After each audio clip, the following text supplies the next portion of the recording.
So let's talk about one of the oldest puzzles in aviation. You can have a helicopter that can land pretty much anywhere, right? Or you can have a super fast jet that needs a ton of pavement. But what if you could have both? Today, we're diving into the X-76 Sprint, an aircraft that's designed to do just that, and maybe, just maybe, make the runway a thing of the past.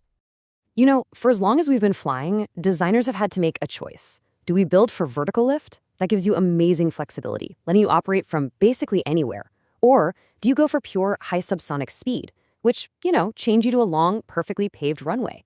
It's always been an either-or situation. And this really spells it out, doesn't it? You've got the helicopter, the undisputed king of VTOL, or vertical takeoff and landing. It's perfect for rough, unprepared spots. But those huge rotors, they create a ton of drag, so high speed is just not going to happen.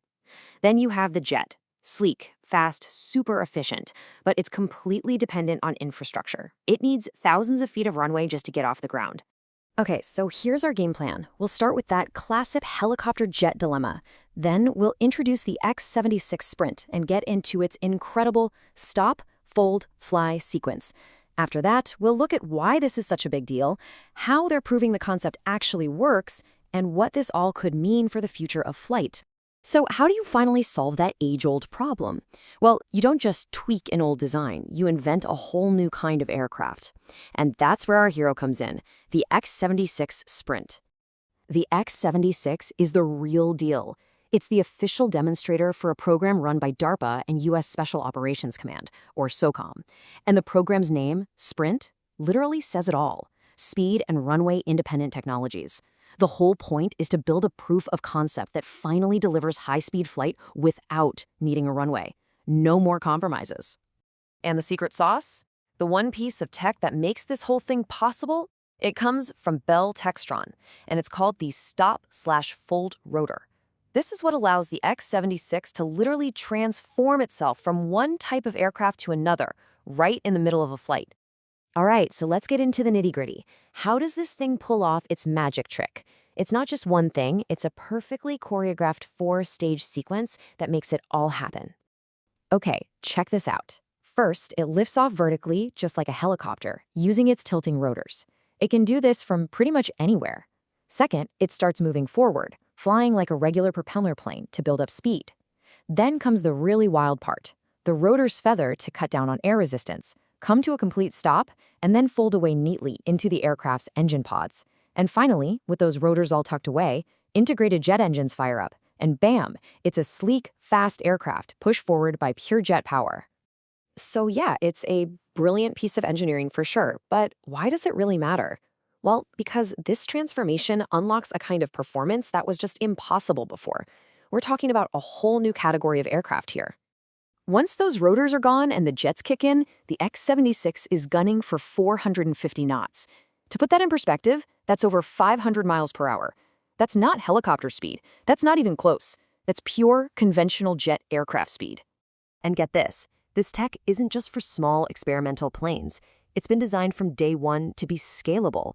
The goal is to one day be able to use this on massive aircraft, weighing over 100,000 pounds. Just think about that for a second. So what does this mean for a group like SOCOM? Well, it's a total game changer. Imagine being able to get special forces in or out, conduct rescues, or move critical gear with the speed of a jet, but without ever needing an airfield. You get the element of surprise, you slash response times, and you can operate from literally anywhere. A ship's deck, a small clearing in a forest, you name it. It's a whole new level of versatility. Now, I know what you might be thinking. This all sounds a little bit like science fiction, but this tech is actually built on more than a decade of real, solid development and testing. This is not just a drawing on a napkin.